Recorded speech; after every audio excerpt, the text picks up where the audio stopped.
Okay, good evening, everyone. I am going to call the roll to establish a quorum. Nicole. Here. Michelle. If she's here. Okay, she's not here yet. Rodney. I saw him. No. Okay. Robbie. Here. Benji. Here. Paul.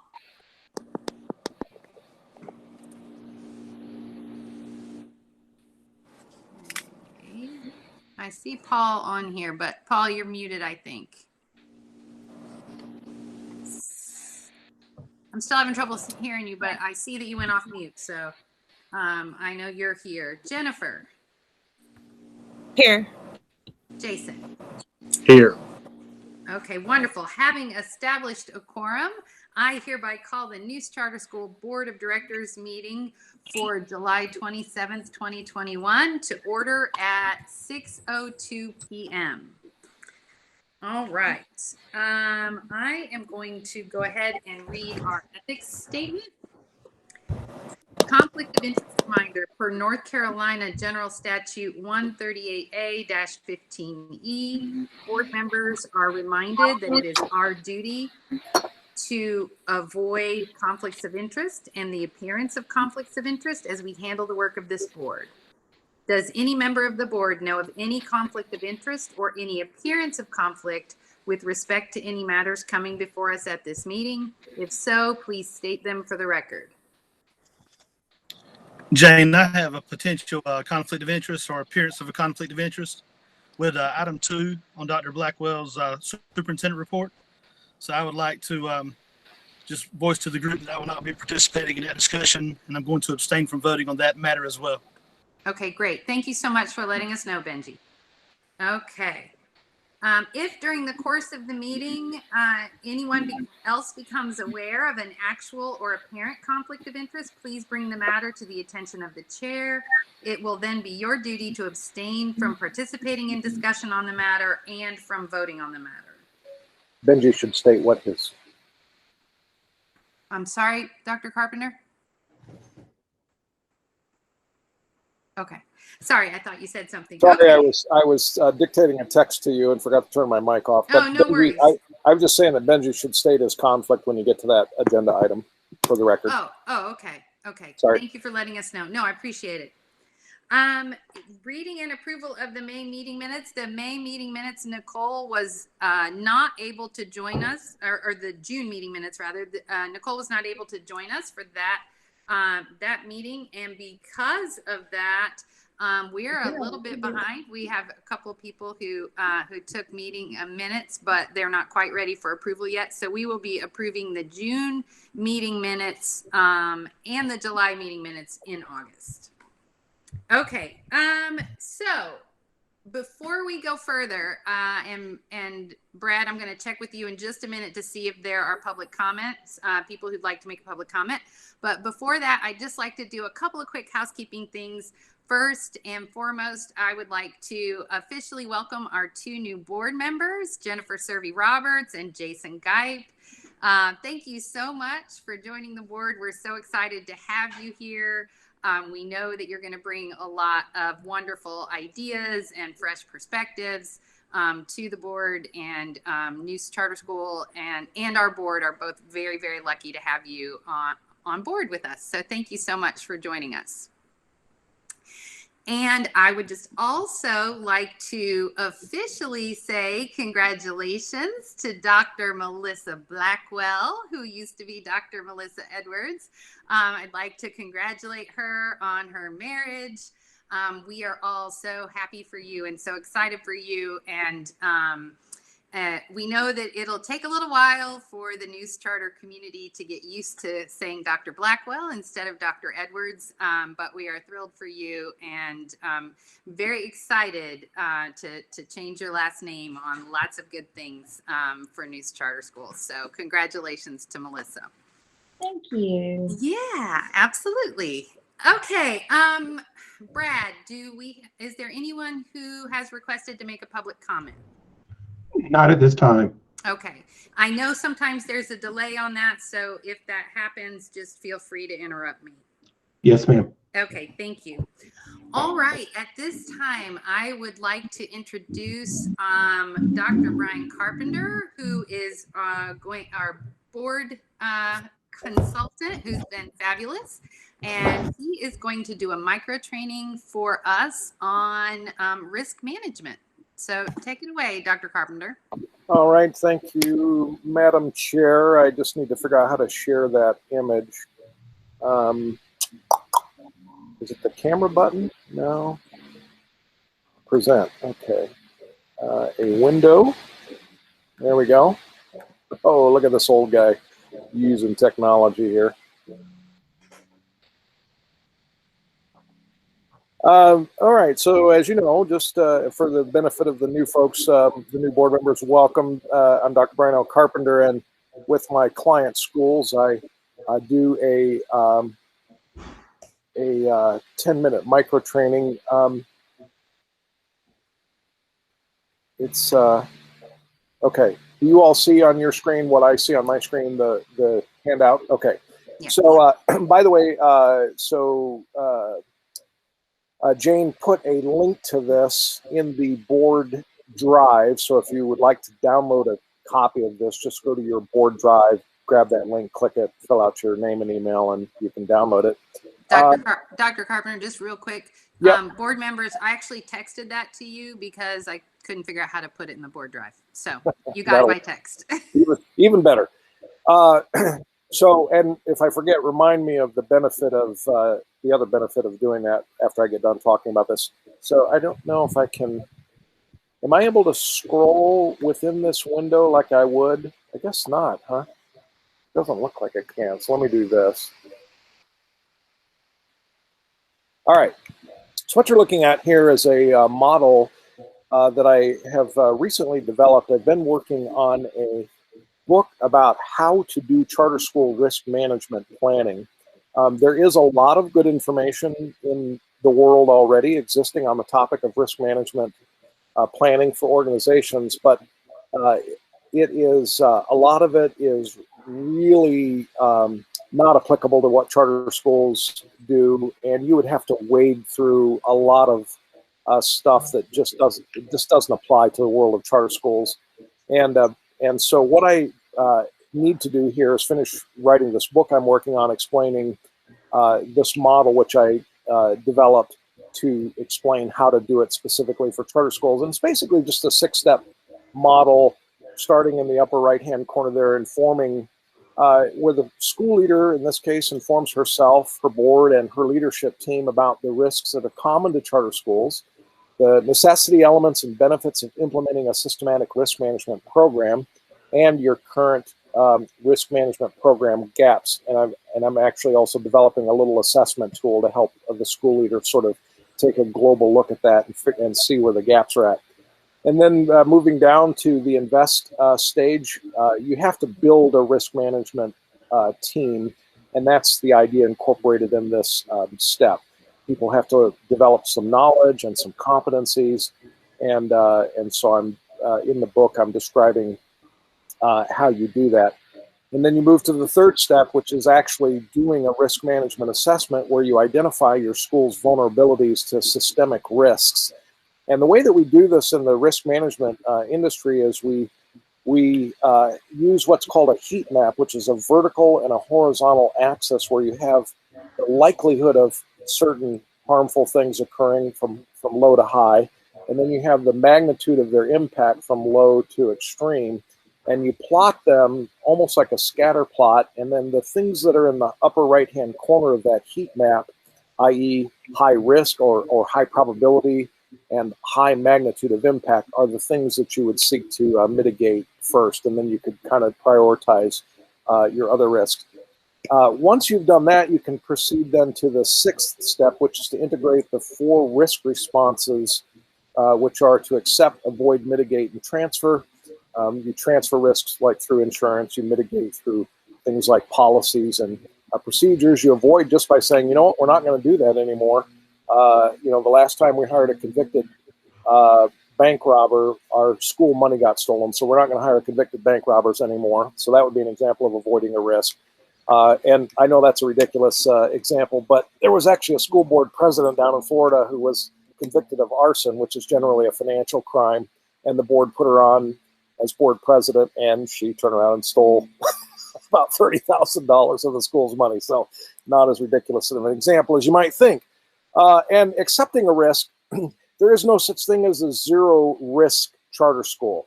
You cannot create a zero risk environment. That's not the goal. What we're after in the risk management process is to reduce our risks to a level that we are acceptable with it. So for example, if you have just say a tackle football program, you would say, okay, we're going to mitigate our risks by having students always practice in the proper equipment, shoulder pads, so on and so forth. We're not going to practice on any days where the heat index is above a certain temperature. We're going to transfer some of that risk by having parents certify that they have insurance to cover their students if they were injured, and they're not going to hold the school liable. And then when the school and the students that play, they are now accepting that risk. But we've reduced the risk of exposure to the school and hopefully to the student to what we call an acceptable level, what's called a residual risk. So the goal with integrating the risk responses is to identify your risk, get them down to a level that you'd say, okay, we can live with that. Fifthly, you need to imbue all employees and volunteers within the school around two things: a sense of unity around a set of core values. And I think I saw something from Dr. Blackwell recently indicating that they're working on that. And an awareness that risk management is everyone's responsibility. Sometimes in a school setting, teachers will think, well, risk management, if I wanted to be an administrator, I wouldn't be in the classroom. That's their problem, not my problem. But really, risk management is everybody's responsibility.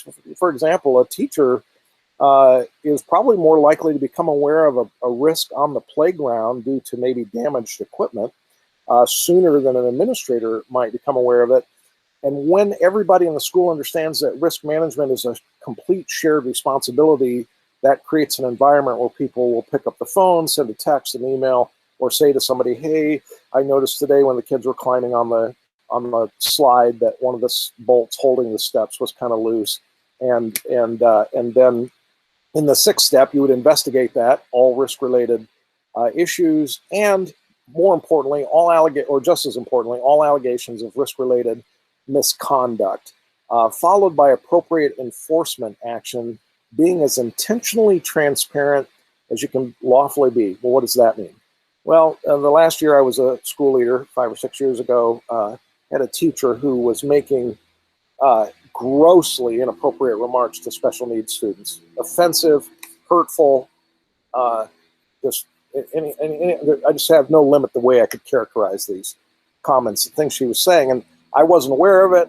There was a tip, and another teacher tipped me off to this. I did an investigation and terminated the teacher's employment. I would like to be able to say to the rest of the faculty, this is why we terminated this person, just because it sets an example. But of course, you have limits within the law about what you can say and disclose. So that's why you can lawfully leave. But what is the idea of being transparent in all of that? It's to reinforce through actions, not just words, that your school, your leadership team is serious about its risk management responsibilities. And then this is very much a circular process. The steps 3 and 4 at the bottom, or really 2, 3, and 4, but mostly 3 and 4, really should happen at least once a year. And so when you do this and you come back up to inform the school leader, again, who's sort of the chief risk officer within a charter school, informs, in this case, herself, her board, and her leadership team about the risks, and we start the cycle again. So it's what you can see from this is it's really a program. It's not just a set of policies or a disclosure statement or an agreement to a code of ethics. It's really an attitude and a perspective and a commitment. and that will all be laid out in the new book. Now, in the meantime, and by the way, Jennifer, thank you for already signing up. Saw your email sign up. If you go sign up with that link that Jane sent you, you will automatically have made it onto my list. And as a current client, I include in your services an annual subscription, a 1-year subscription, or as long as you're a client, to my annual board development subscription. And part of that subscription for non-clients includes six 90-minute training sessions throughout the course of the year. And on Thursday, I will actually be doing the first of these training sessions, a 90-minute session on risk management programming for charter schools. And of course, 90 minutes is a lot more than 10. So we're going to talk about it in a lot more depth than this. So you all are welcome to attend, and you can receive reminders from me by being on that list. So for example, Jane and Michelle and Nicole and Melissa have all previously signed up. So they've been getting these emails from me saying, here's the training dates, here's the time, here's the link. In fact, I've already sent the email out with the link to the full handout for that training session. I also call that a micro training session. I guess I should change the name of it because it's 90 minutes. But anyway, you're welcome to do that. No extra charge, not words you frequently hear out of my mouth. And any questions, we'll take about a minute for questions on this or any related thing. Hearing no questions, Madam Chair, back to you. Thank you so much, Dr. Carpenter, and appreciate that. And I know we're all excited to be able to participate in a lot of your trainings. That'll be, it's a really great added bonus for us to be able to get such great information. So thank you for that. My pleasure. Okay, Dr. Blackwell, any correspondence from our authorizer? Not this month, no. All right, I will check that off the list, and we will move right into your superintendent's report. Wonderful. All right. Good evening, everybody. I think we're good. All right. So this evening, I just have a couple of things to touch base on. There are 2 requests that I need from the board for approvals. The first, and I've invited Dr. Swartzlander to join in the event that there are questions that you have that she may be better equipped to address. But the initial request is the document for the state that I shared at the June board meeting, and it is here again. It is essentially our new charter school K-12 improvement plan for social emotional learning and school mental health. And we have put all of this together into the format that the state has requested, following their recommendations for the development of this plan. It is, in essence, work that we have been doing over the course of the last few years with an increased effort in the social emotional support through our student support team of Ms. Cummings, Ms. Triggers, Ms. McGinnis, Dr. Swartzlander. And essentially, this is the format that they wanted in. You can see that it is quite detailed. They've spent a lot of time putting together the work that Noose has done, and then outlining the timelines of things that are happening. And you can see a lot of these things continue to be yearly and or ongoing. But again, this is a state requirement that we do get this submitted and approved in our board minutes. So if there are any questions, goodness, what just happened? There we go. If there are any questions, because I'm sharing my screen, I can't see anybody. You'll just have to kind of let me know what those might be.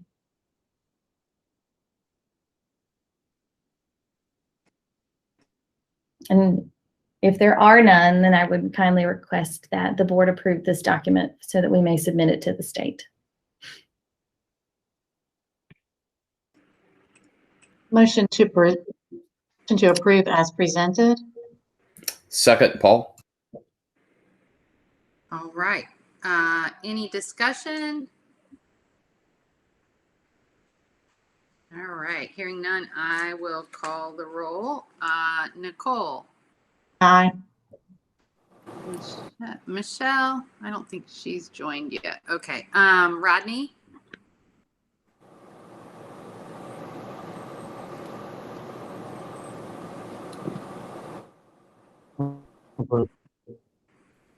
Aye. Thank you. Robbie. Aye. Benji. Aye. Paul. Aye. Jennifer. Aye. And Jason. Aye. Motion carries. Thank you. The next item is the Emerge Ortho contract. I've invited our athletic director, Gail Browning, to join in this, as I want her to be able to share this with you all. I think it's going to be pretty exciting to hear about. This agreement gives us the opportunity, for those of you who do not know, I teach the sports medicine classes at school. Currently, we've got Sports Med 1, 2, and I've got the curriculum map for Sports Med 3, even though we haven't gotten to it yet. But this agreement would allow us the opportunity to see hands-on. We don't really have a training room at our school. We don't have a lot of the diagnostic tools at our school. So this ensures that the schools will follow the parameters as far as making sure that the students have good manners, that they're covered as far as insurance and accountability and that kind of stuff, and would allow us to go over to the facility that's right there close to the school. Brandon and I are working on some different details, but we're looking at doing 2 to 3 visits per semester. Looking at different career pathways that fall under the umbrella of sports medicine, looking at diagnostic exams versus diagnostic tools that are offered in the field of sports medicine and orthopedics, and looking at rehab and recovery of different injuries. But showing them a video is one thing, but letting them see hands-on and be able to hear from different professionals would really give these kids an extra opportunity. The thing I've noticed is I've had kids in the past that have been interested in sports medicine, but we've not really had a network to where they could get in and see it outside of the school. What does it look like here? What does it look like there? So this really gives them the opportunity to even beyond my class setting, possibly even shadow, to get some time in to see if, which branch, if they choose to go into that field. So that's kind of it in a nutshell. I don't know all the nuts and bolts of the wording of the agreement, but I wanted to make sure I could tell you guys the purpose for it. I'm very excited about the opportunity we have, especially since the facility is so close in proximity.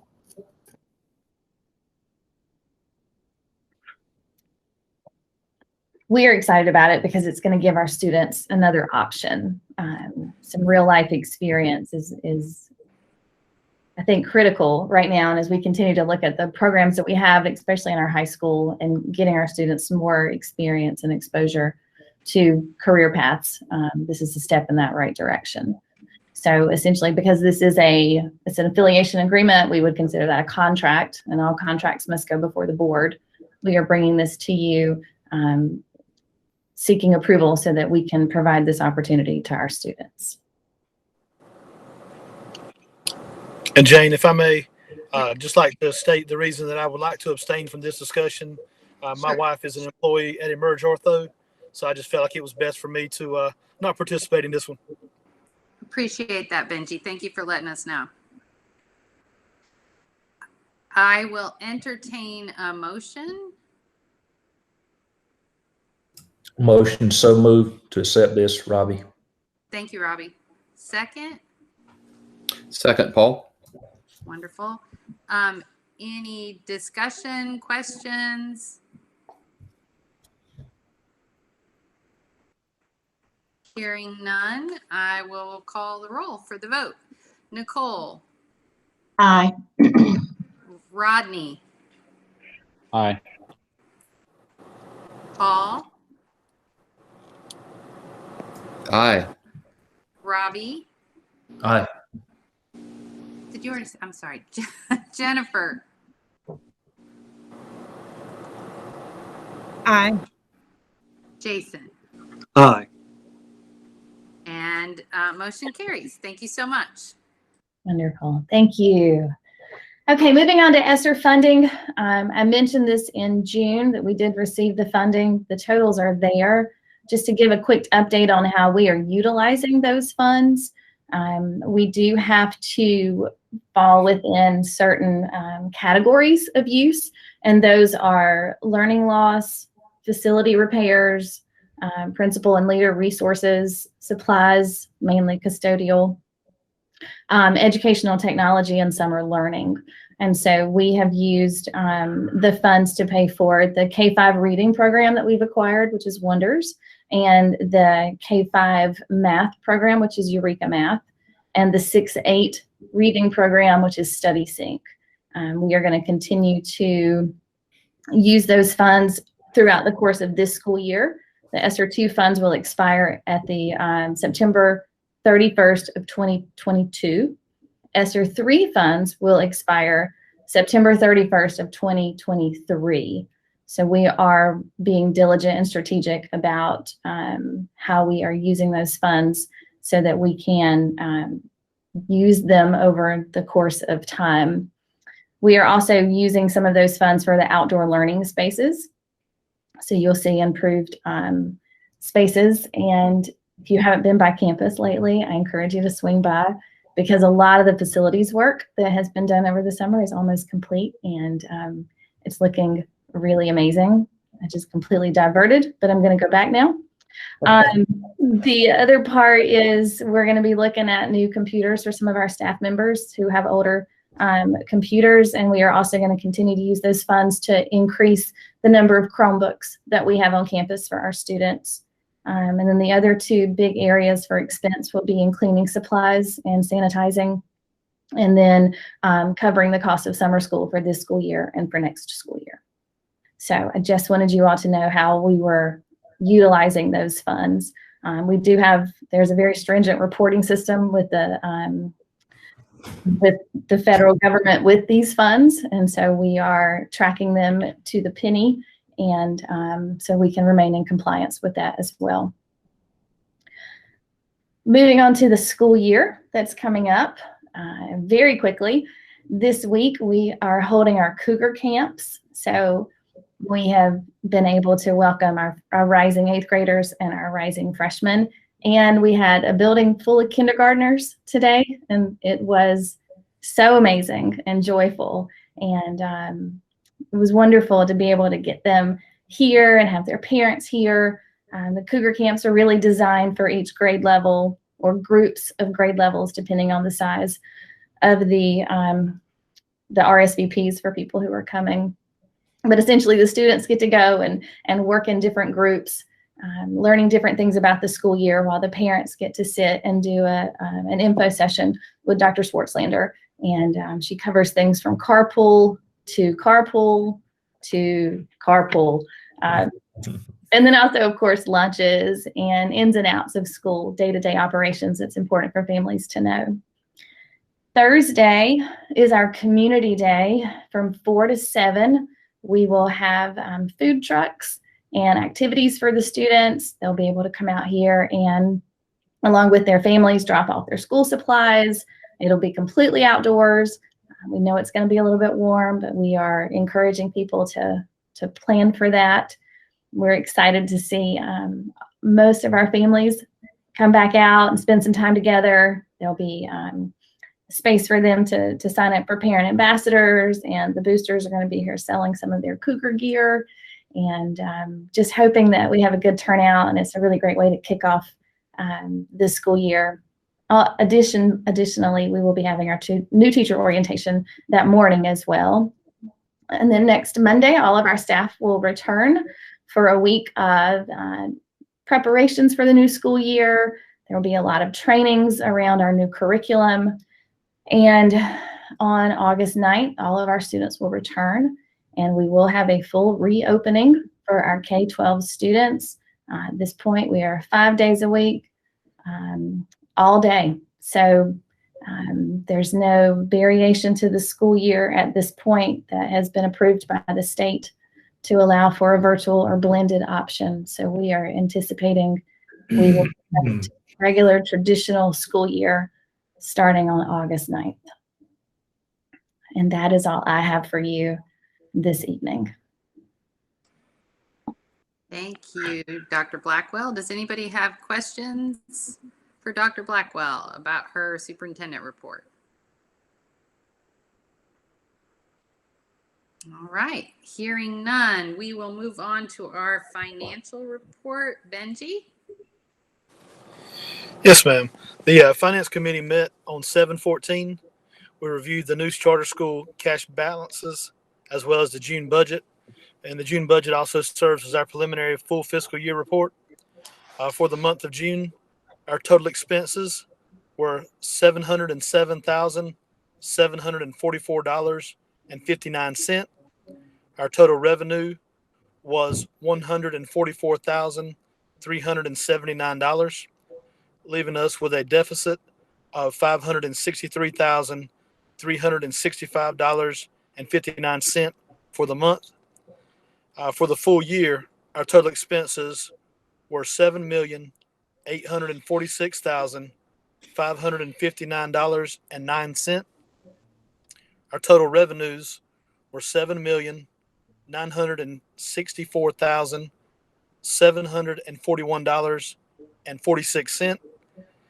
And for the full fiscal year, that gave us a surplus of $118,182.37. And these are preliminary budget numbers. With the accrual accounting, we have a few additional invoices and receipts that will need to be added before we can close the 2020/2021 fiscal year.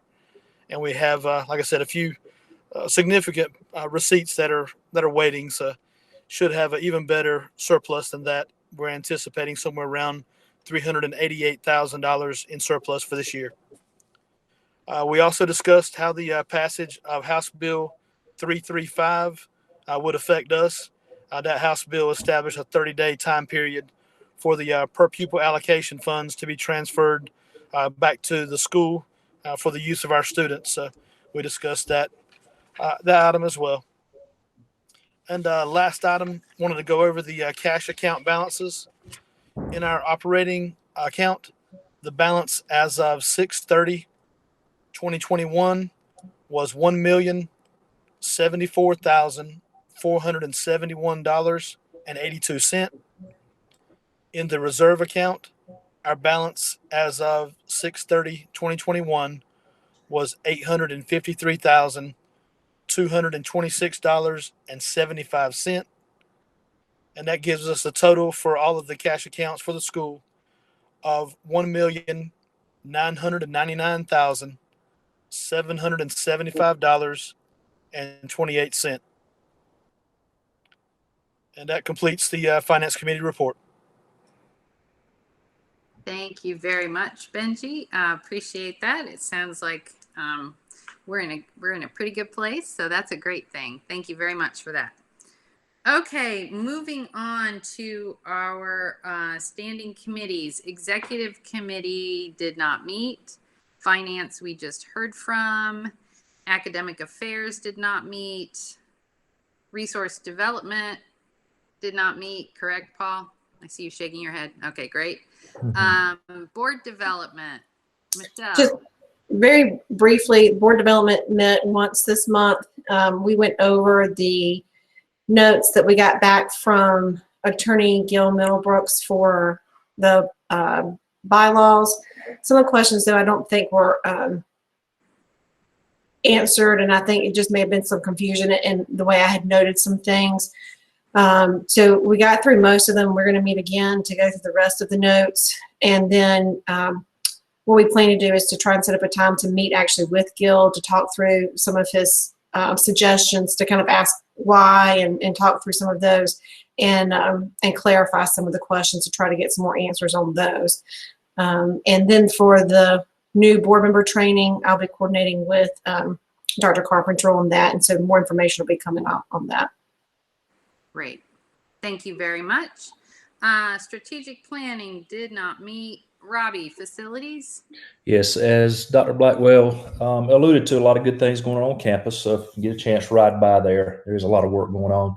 Also, just want to keep everybody in the awareness that the modulars, the contract will run out next July. So Melissa and myself are discussing getting back to the conceptual design phases for the new facilities and kind of shaping how that's going to look in today's world. So we've got a lot of work going on. We'll probably start adding some people to that list of who's participating in that as soon as we get Stevenson contractors and those back on site. So that's about it.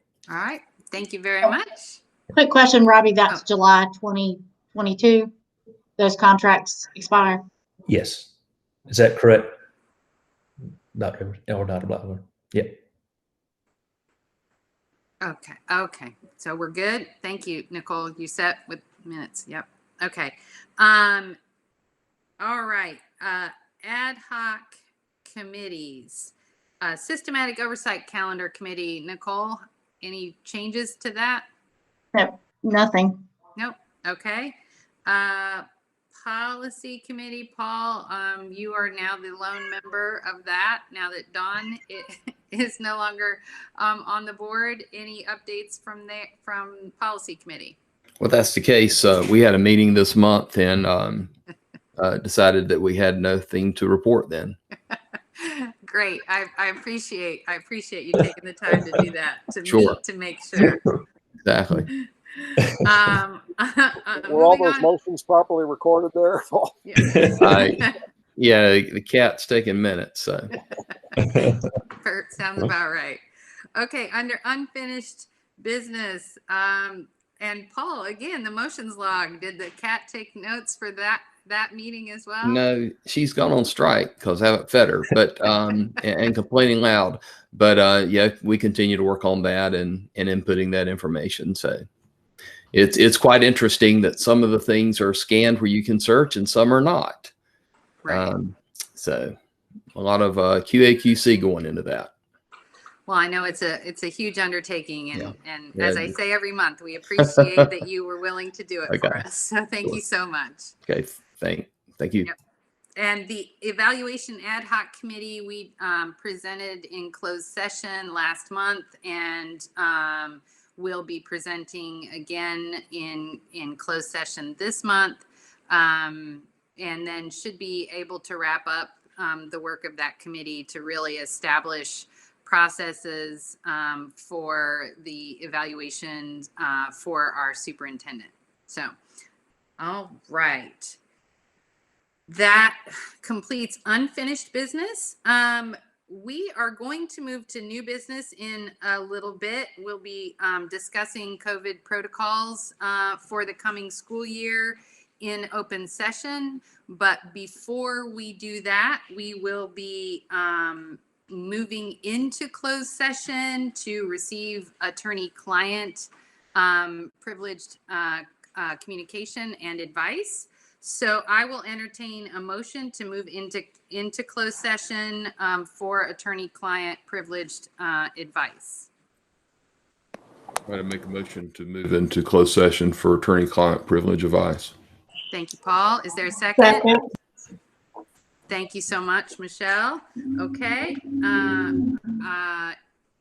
I will go ahead and call the roll for the vote. Nicole. Aye. Michelle. Aye. Rodney. Aye. Robbie. Aye. Benji. Aye. Paul. Aye. Jennifer. Aye. And Jason. Aye. Okay, motion carries. Board, we will be moving to the link for the closed session that you should have received. It was a calendar invite. And to anyone watching the open meeting, we will be returning to this same link, to the open meeting link after the closed session to address new business. Thank you.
Okay. We are back in open session. Brad, are we still recording? Are we good to go? We are. We are still recording and streaming. Perfect. Thank you so much for doing that. I know we were gone a while. Okay, the next thing on our agenda is under new business, COVID protocols. And we were I guess we were planning on discussing this, and given updated notice that we have received that there are 2 press conferences scheduled in the next 2 days from Governor Cooper and from the and North Carolina DPS around COVID-19. We are going to I will entertain a motion to, do I need a motion to postpone this conversation? Or I can just say we're going to postpone this, right? Okay. Right. Just making sure. It's been a long night. Okay, so we're just going to postpone this COVID protocols discussion until after those press conferences, and assuming that we'll get more information that will inform those discussions. Yes. Okay, now guess what, guys? Sorry, yes, Madam Chair, just something that might help you all. I don't know who takes the minutes these days, but whoever that person is, I would because part of this issue has to do with safety, and part of it has to do with you doing your duty of care, like you and I talked about, Jane. I would be very precise in the minutes and say something to the effect from 6:45 p.m. to 8 p.m., whatever the time was. I was trying to translate it in my head because that's not the time out here. The board met in closed session to receive legal advice from its general counsel, Stella, yada, yada, yada. And just that creates a little trail of breadcrumbs right in your minutes that you are doing your duty of care on this. Okay, perfect. Thank you so much. Yes. All right. And now I actually am going to entertain a motion to go back into closed session for personnel issues pursuant to North Carolina General Statute 143-318 .11A6. So moved. Thank you, Benji. Second. Thank you, Michelle. And voting now on going back into closed session. Nicole. Aye. Michelle. Aye. Rodney. Aye. Robbie. Aye. Benji. Aye. Paul. Aye. Jennifer. Aye. And Jason. Aye. And the ayes have it. We are going back into closed session. We will come back into open session to close the meeting and to vote on any motions. You guys in closed. Sorry. We are officially back in open session. I will entertain a motion to regarding Dr. Blackwell's personnel recommendations. I want to make a motion to approve Dr. Blackwell's personnel recommendations. Thank you. Second. All right. All right. Any no discussion? All right. I'm going to call the roll. Nicole.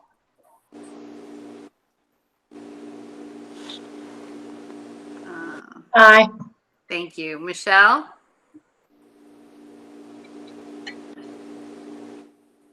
Aye. Rodney. Aye. Robbie. Aye. Benji, I think, had to drop off. Paul. Aye. Jennifer. Aye. And Jason. Aye. Motion carries.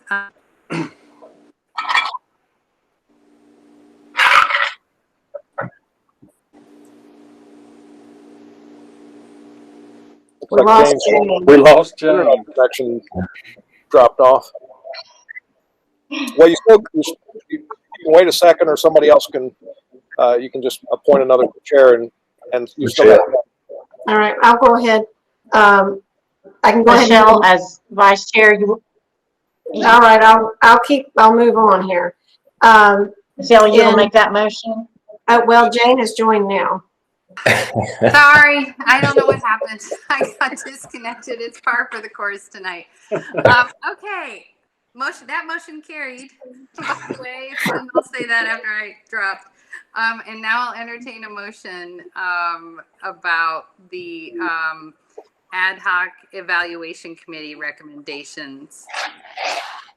I'll make a motion, Jane. In view of the board's appreciation for the dedicated and exemplary performance of Dr. Blackwell, I move that we approve the ad hoc evaluation committee's recommendation for the evaluation, compensation, and contract for the superintendent, Dr. Blackwell.